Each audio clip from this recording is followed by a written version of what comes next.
Hello बच्चों, नमस्कार। मैं आपके लिए आज एक नया वीडियो लेके आया हूँ। जैसा कि कल हमने देखा था,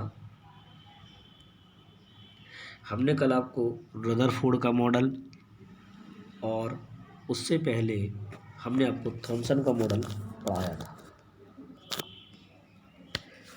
तो रदरफोर्ड और थॉमसन ने जो भी कुछ अपने मॉडल में बताया वो आप लोगों ने समझा। अब इसके बाद तीसरे हमारे साइंटिस्ट आते हैं बोहर बरी। नील्स बोहर के नाम से हम इनको जानते हैं। इन्होंने अपना परमाणु मॉडल 1913 ईस्वी में दिया था। इन्होंने थॉमसन और रदरफोर्ड दोनों ही साइंटिस्टों के मॉडलों में जो कमियां थी उनको बताया है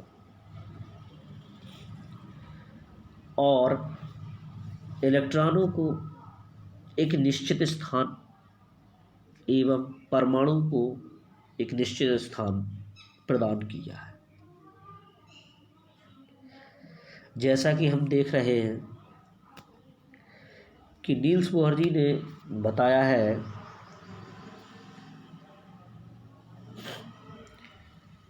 कि रदरफोर्ड के नाभिकीय मॉडल का एक संशोधित एवं विस्तृत रूप प्रस्तुत किया। बोहर ने मैक्स प्लांक के क्वांटम सिद्धांत का उपयोग किया, जिसके अनुसार ऊर्जा का उत्सर्जन या अवशोषण। ऊर्जा का उत्सर्जन का मतलब है या तो ऊर्जा हमारी निकलती हो या ऊर्जा को हम अवशोषण करते हैं। जैसे अगर हम आग जलाते हैं तो लकड़ी में से ऊर्जा निकलती है, और अगर उस आग से हम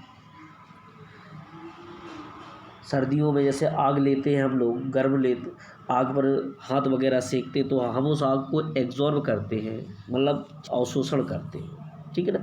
तो ऊर्जा का उत्सर्जन या अवशोषण निरंतर क्रम में नहीं होता है। जैसी ऊर्जा निकलती रहती है वैसे हम एग्जॉर्ब नहीं करते, बल्कि ऊर्जा के पैकेटों, ये बहुत इंपॉर्टेंट आपके लिए इसमें वर्ड दिया गया है, पैकेटों, पैकेट्स, क्या दिया है यहाँ, पैकेट, ठीक है, पैकेटों दिया है, पैकेटों के रूप में होता है। ऊर्जा के पैकेटों का पैकेटों को क्या कहते हैं, क्वांटा, क्या कहते हैं, क्वांटा कहते हैं। प्रत्येक पैकेट अर्थात क्वांटा, उसकी आवृत्ति यू में निम्नलिखित है, जिसको हम प्रदर्शित करते हैं E बराबर hv से, जहाँ h क्या दिया है, नियतांक दिया है, किसका, प्लांक नियतांक। ठीक है। इसका मान आपके सामने दिया यहाँ है 6.63 गुणा 10⁻⁻27, ठीक है, एनर्जी सेकेंड। फिर बोहर जी का आगे हम देखते हैं। फिर उन्होंने बताया है कि बोहर ने रदरफोर्ड के परमाणु मॉडल की कमियां दूर करने के लिए उसे बिना परिवर्तित किए, उन्होंने परिवर्तित नहीं किया, उसी मॉडल में उन्होंने बिना परिवर्तित किए कुछ और अनुमान किए जा सकते हैं। देखिए क्या अनुमान किया है इन्होंने। ठीक है। जो बोहर ने जो रदरफोर्ड ने अपना ये परमाणु मॉडल ऐसा बनाया था, इसमें इलेक्ट्रॉन यूँ आने थे, उसको उन्होंने परिवर्तित नहीं किया, उसी में कुछ संशोधन थोड़ा सा कर लिया। और देखिए क्या किया है, कहते हैं बोहर ने ये पहला, परमाणु के नाभिक के चारों ओर, ये आपका परमाणु है, इस परमाणु के नाभिक के चारों ओर, ये चारों ओर की जगह, और अनेक वृत्तीय कक्षाएं संभव है। अनेक वृत्तीय, 1, फिर 2, फिर 3, फिर 4, फिर 5, ऐसी अनेक वृत्तीय कक्षाएं संभव है। किसने कहा, ये बोहर बरी ने कहा। ठीक है। लेकिन इलेक्ट्रॉन इन सभी कक्षाओं में नहीं घूमते, इन सभी कक्षाओं में इलेक्ट्रॉन नहीं घूमते। ठीक है। इलेक्ट्रॉन केवल कुछ निश्चित कक्षाओं में ही निश्चित संख्याओं में घूमते। क्या घूमते, निश्चित कक्षाओं में निश्चित संख्या में घूमते हैं। इन ये कक्षा जो दी गई है इनमें एक निश्चित इलेक्ट्रॉन निश्चित होंगे, वो उतने ही घूमेंगे, उससे ज़्यादा नहीं घूमेंगे ना उससे कम घूमेंगे। ठीक। इन निश्चित कक्षाओं में स्थायी अथवा स्थिर कक्षाएं कहते हैं। ठीक है ना। और समझे, इलेक्ट्रॉन जो होता है इन कक्षाओं में कैसा घूमेगा, एक निश्चित अनिश्चित रूप में नहीं घूमेगा। ये वेरी वेरी इंपॉर्टेंट आपके लिए पॉइंट है, ठीक है, ये वेरी इंपॉर्टेंट पॉइंट है आपका। प्रत्येक इलेक्ट्रॉन के साथ उसकी गति तथा स्थिति के कारण ऊर्जा की एक निश्चित मात्रा निहित होती है। एक निश्चित कक्षा में घूमने वाले सभी इलेक्ट्रॉन की कक्षाएं ऊर्जाएं समान होती है। देखिए, जब इनकी कक्षाएं कैसी होंगी, समान, तो उनकी ऊर्जा भी कैसी होगी, समान होगी। देखिए इस प्रकार, देखिए ज़रा इसमें देखिए आप, बहुत अच्छी तरीके से आपको समझ में आएगा। उन्होंने कहा था कि परमाणु के नाभिक के चारों ओर अनेक वृत्तीय कक्षाएं होती हैं, दी हुई है। ये परमाणु का आपका नाभिक है, इसके चारों ओर अनेक देखिए वृत्तीय कक्षाएं, के एल एम एन, हमने इनको नाम दे दिया है, ठीक है, के एल एम एन। तो इन्होंने निश्चित कक्षाओं में निश्चित इलेक्ट्रॉनों की भी बात की है। निश्चित इलेक्ट्रॉन क्या है, देखिए के में उन्होंने 2 इलेक्ट्रॉन निश्चित कर दिए। के में 2 ही इलेक्ट्रॉन सिर्फ चक्कर लगाएंगे, 2 से 3 नहीं लगाएंगे। एल में 8 ही लगाएंगे, 8 से 9 नहीं लगा सकते। एम में 18 ही लगा सकते, 19 नहीं लगा सकते। और एन में 32 ही लगा सकते, 33 नहीं लगा सकते, ठीक है ना। किसने कहा है, ये बोहरवरी ने कहा।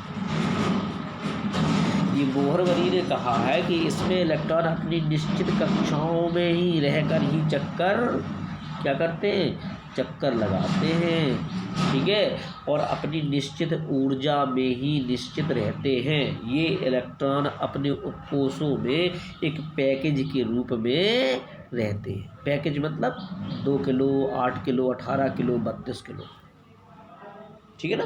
ये पैकेट हो गया आपके, ये इतनी कक्षाओं में अपने निश्चित ही रहते हैं। इनसे ना ये कम तो हो सकते हैं, लेकिन इनसे ज़्यादा नहीं रह सकते। अब देखिए, अगर कम हो जाते हैं तो उन्होंने एक बात और कही है आपकी, अगर कम हो जाते हैं, इधर देखिए कहा कम अगर हो जाते हैं तो किधर का, इधर उन्होंने कहा है अगर कम हो जाते हैं तो इलेक्ट्रॉनों की ऊर्जा समान रहती है, इधर इन्होंने कहा है। अगर कम हो जाते हैं तो ऊर्जा इसमें, इधर देखिए, ऊर्जा का उत्सर्जन व अवशोषण निरंतर क्रम में नहीं होता। इधर भी इन्होंने कहा कम ज़्यादा हमें ऊर्जा लगेगी। किसी को ऊर्जा, अगर हम किसी को इलेक्ट्रॉन एक देते हैं तो ऊर्जा लगेगी, अगर किसी से इलेक्ट्रॉन लेते हैं तो हमें ऊर्जा फिर नहीं देनी, दूसरे की लगेगी, लेकिन ठीक है ना। देखिए किस प्रकार। अब हमने आपको कल कुछ एलिमेंट दिए हुए थे, हमने कुछ आपको कल एलिमेंट दिए हुए थे। कुछ बच्चे पूछते भी हैं सर क्या लिखना है क्या नहीं लिखना है, तो आपको ये बोहरवरी का पूरा मॉडल यहाँ से लेके आपको यहाँ तक लिखना है, ठीक है। इसके बाद आपको ये इस वाले में आपको ये आपको यहाँ से लेके स्ट्रक्चर बना के यहाँ तक आपको लिखना है, ठीक है। चलिए, उसके बाद हम देखते हैं, थोड़ा इसको समझ लेंगे, उसके बाद फिर आगे की ओर चलते हैं, ठीक है। देखिए, समझने के लिए हमने क्या किया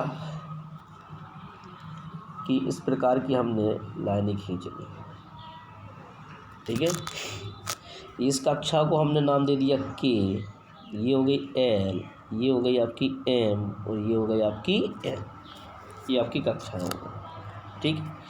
के कक्षा में देख सकते 2, 8, 18 और इसमें 32, ठीक है। कितने हो गए, 32। ये आपके हो जाते हैं 2, 8, 18, 32। अब इसमें हम कैसे भरते हैं, देखिए नंबर 1 होता है आपका, क्या होता है, हाइड्रोजन। इसीलिए हमने आपको एलिमेंट लिखने के लिए नंबर 1 हाइड्रोजन होता है। तो हम इसमें के में 2 से अधिक नहीं भर सकते, 1 तो भर सकते। चलिए, हमने 1 इलेक्ट्रॉन दे दिया, अब 1 इलेक्ट्रॉन इसमें चक्कर लगाने लगा। नंबर 2 है आपका He, हीलियम। क्या है, हीलियम। तो हीलियम 2 है तो हम इसमें 2 भर दें, ठीक है। फिर आता है नंबर 3 लिथियम, ठीक है। Li, एल और आई। तो Li के लिए क्या है, सही बनाते हैं, Li में 3 है तो हम इसमें कितने, 3 नहीं भर सकते। कितने भर सकते हैं, सिर्फ 2 भर सकते हैं, भर सकते हैं कि नहीं भर सकते। तो इसमें 2 तो हमने भर दिया। अब देखिए वही बात आ गई ऊर्जा वाली। अब अगर ये एक इलेक्ट्रॉन अगली कक्षा किस में जाएगा, एल में जाएगा, तो इसमें ऊर्जा की आवश्यकता पड़ेगी। तो थोड़ी सी इसमें ऊर्जा हम देते हैं, उत्सर्जित कराते हैं ऊर्जा, तो ये एक इलेक्ट्रॉन किस में चला जाता है, एल कक्षा में चला जाता है। अब हो गया 2 और 1 3, ये हमारा 3। ठीक, अब नंबर आता है अपना 4। ठीक है, 4 अपना है बेरिलियम Be। अब बेरिलियम में 2 इसमें हम भर सकते हैं, क्योंकि 2 से ज़्यादा भर नहीं सकते इसमें। अब हम जब तक भरेंगे इस वाली कक्षा में, एल वाली कक्षा में हम जब तक भरेंगे जब तक कि कितने ना हो जाए, 8 ना हो जाए। ठीक है, 8 ना हो जाए, जब तक भरते रहेंगे। तो देखिए फिर 2 के बाद 2 कितने हो गए, 4। नंबर 5 में, ठीक है, नंबर 5 में 2 और 3, ठीक है, 5 हो गए। ठीक है, इतना समझ में आ रहा होगा सही बच्चों को। देखिए फिर देखते हैं, अभी हम आगे की ओर चलते हैं। ठीक है, अब 5 के बाद आता बेटा 6 सी, तो 2 और कितना आ जाएगा इसमें, 4। 7 में एन होता है 2 और 5। ठीक है, 8 ओ 2 और 6, फिर आपका आ जाता है 9, इसमें 2 और 7, फिर आपका आ जाता है 10, ये फ्लोरीन और ये आपका नियोन। तो 2 और 8, देखिए यहाँ 8 कंप्लीट हो गया, किस पे हुआ, नियोन पे जाके, 10 में जाके कंप्लीट हुआ 2 और 8। ठीक है, 2 और 8 कंप्लीट हो जाने के बाद हम क्या करते हैं, हम फिर 11 का कर देखते हैं। इसका करेंगे 11 का करके देखते हैं। तो के एल एम और एन 2 8 18 32। ठीक है, 2 8 18 32। तो इसमें हम क्या करते हैं, 11 आता है एन ए। ठीक है, एन ए, तो 2 और 8 10, ये तो कंप्लीट होगा क्योंकि वो 8 भर चुका है एल में। अब एक हमारे पास और बच रहा, क्योंकि 8 और 2 10 और 11 करना है। तो 11 करने के लिए क्या करेंगे, हम अगली कक्षा में इसे ट्रांसफ़र कर देंगे, हो जाएगा 11। ठीक है, इसी प्रकार हम अगले क्रम में बढ़ते चले जाएंगे। आप लोग हमें ये वर्क करके दिखाएंगे, और ये हमने आपको 30 तक दिया है, आप ओनली 20 तक हमें करके और चेक करवाएंगे। जो भी कमियां होंगी वो हम आपको बताते रहेंगे। ठीक है, आज के लिए इतना ही। कल फिर आपके लिए नया वीडियो लेके, अगर समझ में नहीं आता तो कल फिर समझाएंगे। ठीक है, नमस्ते।